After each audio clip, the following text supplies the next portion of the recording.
नमस्कार साथियों, कैसे हो। मैं आशा करता हूँ आप अच्छे होंगे, मस्त होंगे, स्वस्थ होंगे और अपनी पढ़ाई को निरंतर अभ्यास के साथ जारी रख रहे होंगे। तो साथियों, हमारा चल रहा था पृथ्वीराज चौहान के बारे में। किसके बारे में? पृथ्वीराज चौहान।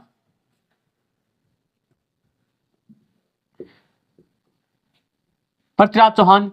त्राइन का पहले युद्ध हमने पढ़ लिया था। आज करते हैं त्राइन के दूसरे युद्ध की, त्राइन के द्वितीय युद्ध की। ठीक है साथियों, इससे पहले आपसे एक छोटी सी गुजारिश है, अगर आपने वीडियो पर क्लिक कर दिया है तो एक बार जरूर इसे पूरा जरूर देखें। ठीक है, और पूरा देखने के बाद आप मुझे बताइए आपको क्लास कैसी लगी। ठीक है, चलिए स्टार्ट करते हैं त्राइन का द्वितीय युद्ध। त्राइन का द्वितीय युद्ध।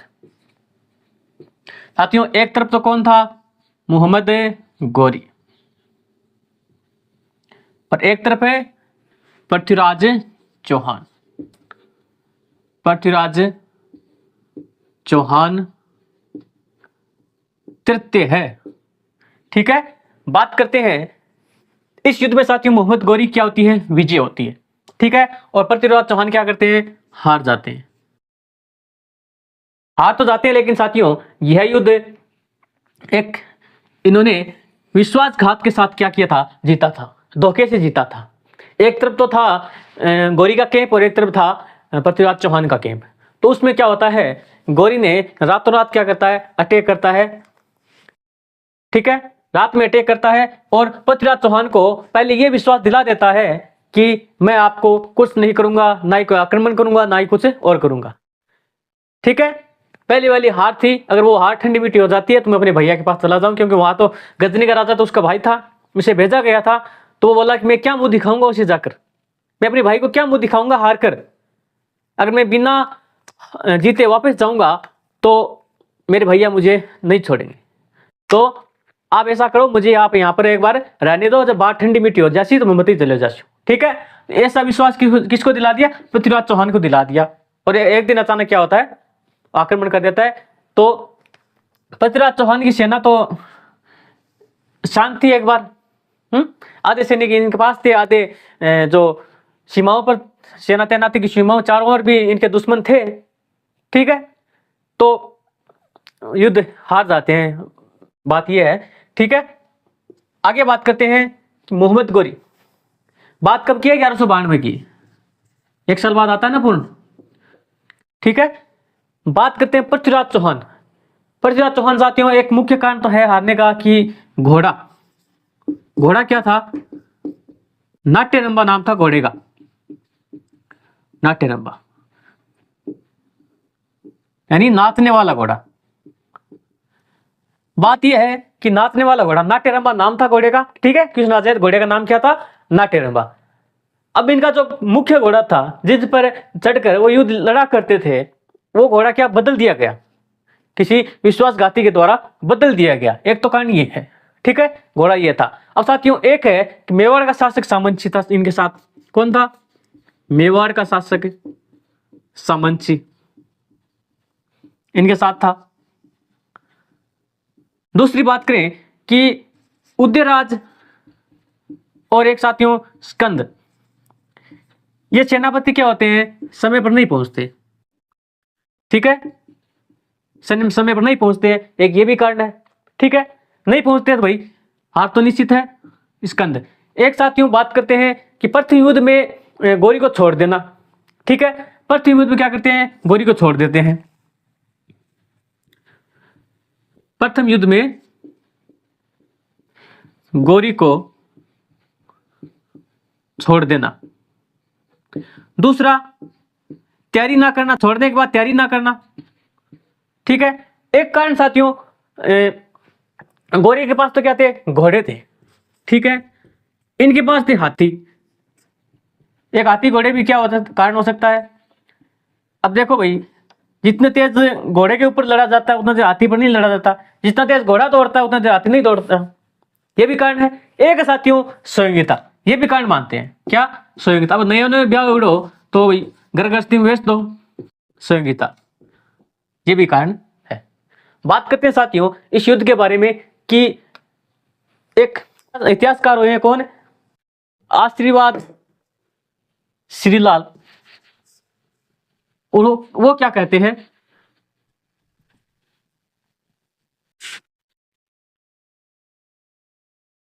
इस युद्ध को लेकर एक स्टेटमेंट है आशीर्वादी लाल श्रीवास्तव। क्या कहते हैं कि यह युद्ध भारत में युग परिवर्तन की एक घटना है। क्या है, यह युद्ध भारत में एक युग परिवर्तन की घटना है कि इस युद्ध के बाद क्या है, पूरा का पूरा युग है पीछे का जो पूरा बदलाव हो जाएगा, यानी दूसरी सत्ता आएगी। बात यह है इनके अंदर, इनके बाद इस युद्ध के बाद क्या हो जाती है, भारत पर वो मुस्लिम शासकों क्या हो जाता है, स्थापित हो जाता है। ठीक है, परिवर्तन दूसरी एक युग का परिवर्तन है। ठीक है, क्या है, एक युग की परिवर्तन की घटना है, अब युग परिवर्तन है की घटना है। ठीक है, कौन कहते हैं, आशीर्वादी श्रीलाल वास्तव। कौन कहते हैं, आशीर्वादी श्रीलाल वास्तव ये कहते हैं। ठीक है, आगे बात करते हैं हम हसन निजामी क्या कहते हैं। हसन निजामी कहते हैं कि पृथ्वीराज को हारने के बाद वो क्या करते हैं कि पृथ्वीराज है जो अधीनता स्वीकार कर लेते हैं। अधीनता स्वीकार कर लेते हैं तो उन्हें गजनी का राजा अजमेर का राजा पुनः बनाया जाता है और राजा बनाने के बाद पृथ्वीराज चौहान वो फिर से आक्रमण करता है और उसमें वो मारा जाता है। ठीक है, दोबारा क्या करते हैं, उसमें हत्या कर देते हैं गजनी में ले जाकर। ठीक है, ये कौन कहते हैं, हसन निजामी कहते हैं। हसन निजामी, हसन निजामी, हसन निजामी क्या कहते हैं, हसन निजामी अपनी बुक के अंदर, बुक का नाम क्या है, ताज उल मासिर।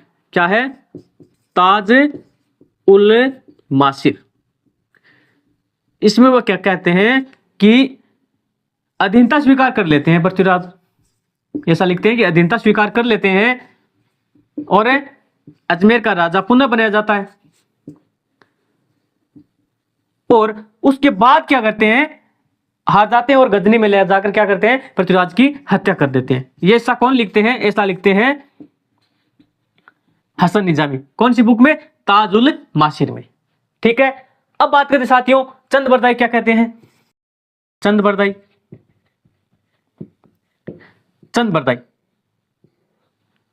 ये अपनी बुक में लिखते हैं कि जब पृथ्वीराज चौहान को ले जाया जाता है, कहां पर, गजनी, हारने के बाद जब गजनी ले जाया जाता है तो मैं भी अपने स्वामी के पीछे पीछे चला जाता हूं और अपने पृथ्वीराज चौहान से मिलता हूं।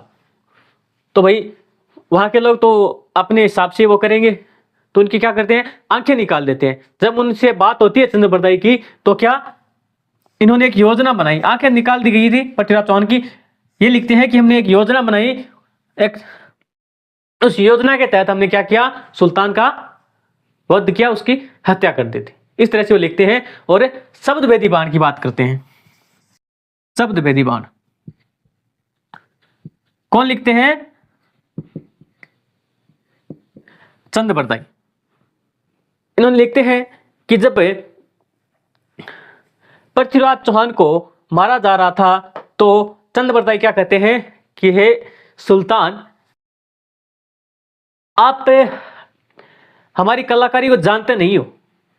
क्या कलाकारी को जानते नहीं हो, हम शब्द भेदी बाण चलाना जानते हैं, शब्द भेदी बाण चलाना जानते हैं। ये बात सुनकर सुल्तान रुके, अरे अरे क्या बोला, शब्द भेदी बाण, ये क्या करतब है, ये कौन सी तरकीब है भाई। तो उन्हें थोड़ी बताई कि हम बिना देखे निशाना साध सकते हैं। तो चौहान ने सोचा, सुल्तान ने सोचा कि ऐसा कैसे संभव है भाई, बिना आंखों से कोई निशाना कैसे मार सकता है, कैसे कोई निशाना साध सकता है बिना आंखों से, बिना देखे। चंद बरदाई ने कहा कि हम आवाज सुनकर निशाना साध सकते हैं। तो उन्होंने ट्रायल के लिए क्या किया, सुल्तान ने यह देखना चाहा भाई, एक घंटी लगाई, घंटी लगवाई और कहा घंटी बजने पर आपको तीर चलाना है। उधर पृथ्वीराज चौहान को चंद बरदाई क्या कहते हैं कि राजन, आपको घंटी पर तीर नहीं मारना है। आपको पता है सुल्तान किस दिशा में बैठा है, आवाज कहां से आ रही है, आपको निशाना उसी दिशा में साधना है और मैं आपको गाइड करूंगा, मैं आपको बताऊंगा। तो पृथ्वीराज चौहान क्या करते हैं, चंद बताइए क्या एक दोहा पता है ना, 4 बांस 24 गज, 4 बांस 24 गज अंगुल प्रमाण, ताऊपुर सुल्तान है मच चुके चौहान, मच चुके चौहान। ऐसा करते ही चौहान क्या करते हैं, निशाना साधते हैं और सुल्तान धला, सुल्तान क्या धड़ाम नीचे गिर जाता है। चंद बताइए ऐसा लिखते हैं और वहीं पर दोनों क्या करते हैं, वीर गति को प्राप्त हो जाते हैं और अब एक दूसरे को कटार मारकर क्या, कौन, पृथ्वीराज चौहान और चंद बताइए ऐसा लिखते हैं, ठीक है। और अबुल फजल क्या लिखते हैं साथियों, अबुल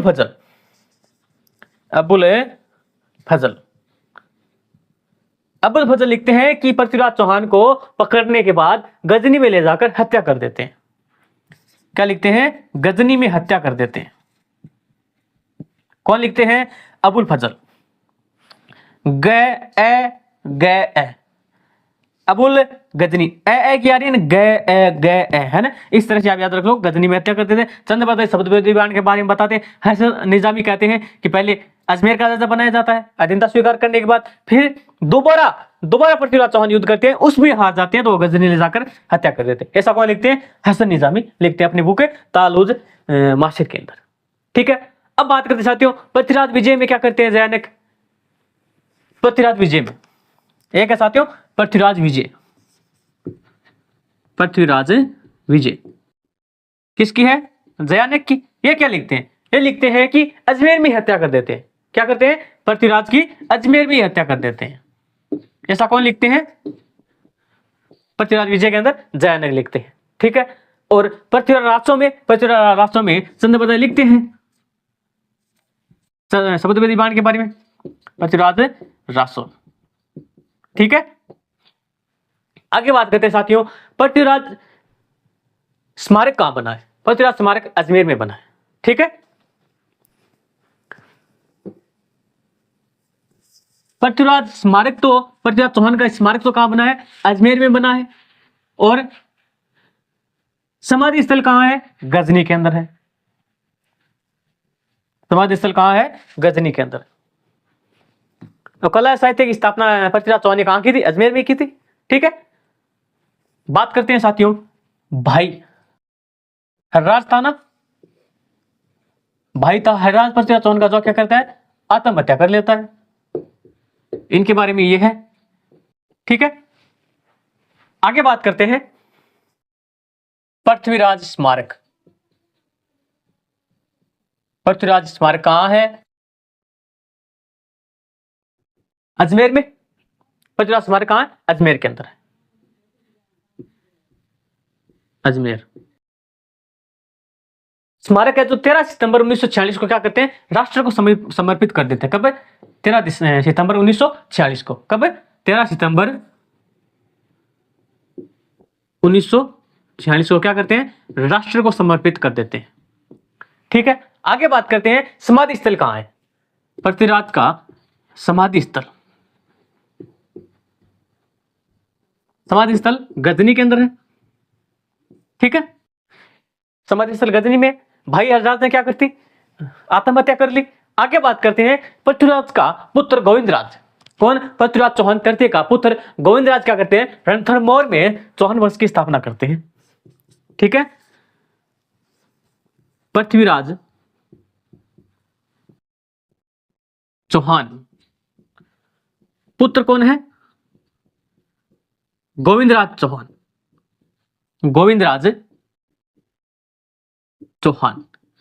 तो क्या करते हैं, रणथंभौर में जाकर क्या करते हैं, रणथंभौर में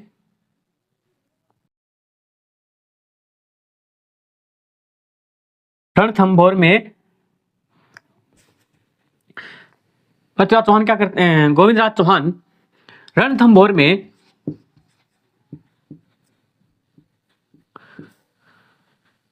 चौहान वंश की स्थापना करते हैं। रणथंभौर में चौहान वंश के संस्थापक कौन है, गोविंदराज चौहान, जो पृथ्वीराज चौहान तृतीय के पुत्र है, ठीक है। अब बात करते हैं पृथ्वीराज चौहान के शिलालेख के बारे में। किनके बारे में, पृथ्वीराज चौहान के शिलालेख।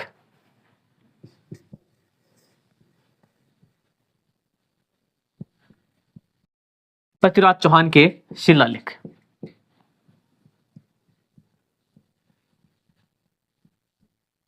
एक का नाम है साथियों बेदला शिलालेख। क्या? बेदला शिलालेख। यह प्रथम माना जाता है। ठीक है, यह क्या है? बेदला शिलालेख प्रथम माना जाता है। एक साथियों आवलंदा शिलालेख। दूसरा क्या है? आवलंदा। आवलंदा का शिलालेख। यह क्या है साथियों? यह अंतिम माना जाता है। ठीक है, अंतिम शिलालेख है। आगे बात करते हैं कि इन पर एक डाक टिकट जारी हुआ था। कब हुआ था? 2000। कब? सन 2000 में डाक टिकट। ठीक है, डाक टिकट जारी हुआ कब हुआ? 2000 में। एक साथियों महत्वपूर्ण बात, ठीक है, इसी लाइन के साथ हमारा क्या होता है, अजमेर के चौहान का जो टॉपिक है वो समाप्त हो जाता है। अब रणथंभौर के चौहान के बारे में बात करेंगे। रणथंभौर के चौहानों की स्थापना किसने की? संस्थापक कौन है रणथंभौर के चौहान वंश का? गोविंदराज। गोविंदराज कौन था? पृथ्वीराज तृतीय का पुत्र था। ठीक है, बात करते हैं साथियों कि भारतीय इतिहास में त्राइन के दूसरे युद्ध को क्या माना जाता है? निर्णायक युद्ध माना जाता है। ठीक है, निर्णायक युद्ध माना जाता है। इस युद्ध के बाद क्या होता है? इस युद्ध के बाद राजपूत काल समाप्त हो जाता है, राजपूत काल का अंत हो जाता है और मुस्लिम सत्ता की स्थापना होती है। ठीक है ना?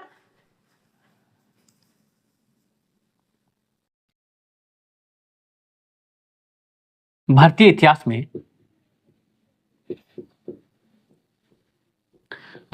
क्या? त्राइन का युद्ध। कौन सा? त्राइन का दूसरा युद्ध। त्राइन का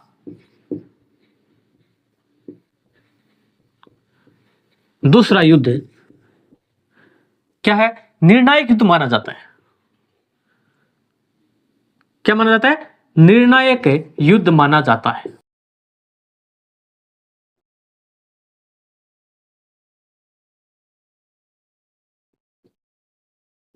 निर्णायक युद्ध माना जाता है। इस युद्ध के बाद क्या होता है? इस युद्ध के बाद राजपूत काल का जो अंत हो जाता है। क्या हो जाता है? इस युद्ध के बाद, इसके बाद राजपूत काल का अंत हो जाता है।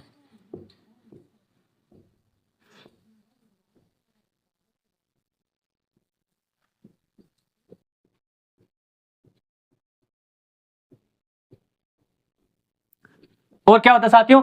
मुस्लिम सत्ता की स्थापना होती है। किसकी? मुस्लिम सत्ता की स्थापना होती है।